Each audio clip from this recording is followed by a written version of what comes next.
ನೋಡಿ, ವಕ್ಫು ಸಂವಿಧಾನಕ್ಕೆ ವಿರುದ್ಧವಾದಂಥ ಕಾನೂನು ಇದು. ಯಾಕೆಂದರೆ ಧಾರ್ಮಿಕ ಒಂದು ಸಂಸ್ಥೆಗಳ ವಿಚಾರ ಅದು ರಾಜ್ಯಕ್ಕೆ ಸೀಮಿತವಾದಂಥ ಸಬ್ಜೆಕ್ಟು. ಒಂದು ಭೂಮಿಗೆ ಸಂಬಂಧಪಟ್ಟಿರ್ತಕ್ಕಂಥ ವಿಷಯ ರಾಜ್ಯಕ್ಕೆ ಸೀಮಿತವಾದ ಸಬ್ಜೆಕ್ಟು. ಕೇಂದ್ರ ಸರ್ಕಾರ ಬಂದು ಹಸ್ತಕ್ಷೇಪ ಮಾಡೋದಕ್ಕೆ ಯಾವುದೇ ಅಧಿಕಾರ ಇಲ್ಲ.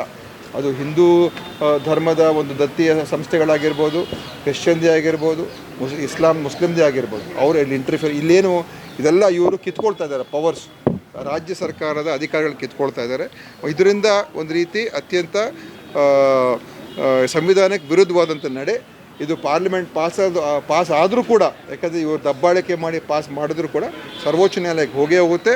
ಮತ್ತು ಇದು ಒಂದು ಒಕ್ಕೂಟದ ವ್ಯವಸ್ಥೆಗೆ ಧಕ್ಕೆ ತರುವಂಥ ಸರ್ವಾಧಿಕಾರ ಧೋರಣೆ ಅಂತ ಹೇಳಕ್ಕೆ ಬಯಸ್ತಾರೆ.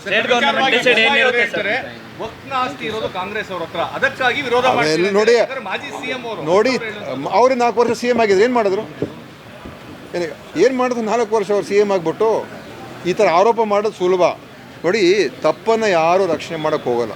ವಕ್ಫಲ್ಲಿ ಏನಾದರೂ ಭ್ರಷ್ಟಾಚಾರ ಆಗಿದ್ರೆ ಕ್ರಮ ಆಗಲಿ, ಯಾರಾದರೂ ಭೂಮಿ ಮೇಲೆ ಏನಾದರೂ ಅಕ್ರಮ ಮಾಡಿದರೆ ಕ್ರಮ ಆಗಲಿ, ಅದು ಬೇರೆ ವಿಷಯ.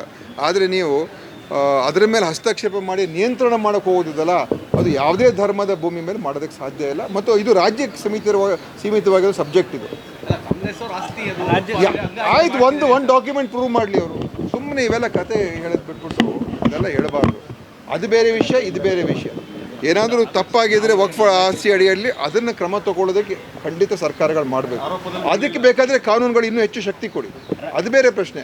ಆದರೆ ನೀವು ಸರ್ಕಾರದ ಅಧಿಕಾರವನ್ನು ಅದನ್ನು ಕಿತ್ಕೊಂಡು ಕೇಂದ್ರ ಸರ್ಕಾರವೆಲ್ಲ ಮಾಡ್ತೀವಿ, ನಾವು ಬೇಕಾದ್ರೆ ಭೂಮಿ ವಾಪಸ್ ತೊಗೊಂಡ್ಬಿಡ್ತೀವಿ, ನಾವು ಬೇರೆದಕ್ಕೆ ಉಪಯೋಗ ಮಾಡಿಕೊಡ್ತೀವಿ, ಇದೆಲ್ಲ ಕೂಡ ಸಂವಿಧಾನದಲ್ಲಿ ಇದಕ್ಕೆ ಅವಕಾಶ ಇಲ್ಲ. ಅದಕ್ಕೆ ಈ ಕಾನೂನು ಇದು ಪಾಸ್ ಆದರೂ ಕೂಡ ಕಾನೂನು ಬಾಹಿರ ಆಗ್ತದೆ. ಸರ್ವೋಚ್ಚ ನ್ಯಾಯಾಲಯ ಕೂಡ ಅದು ಹೋಗೇ ಹೋಗ್ತಾರೆ. ಮತ್ತು ನನಗನ್ಸುತ್ತೆ ಸುಪ್ರೀಂ ಕೋರ್ಟ್ ಕೂಡ ಇದನ್ನು ತಿರಸ್ಕಾರ ಮಾಡೇ ಮಾಡ್ತಾರೆ.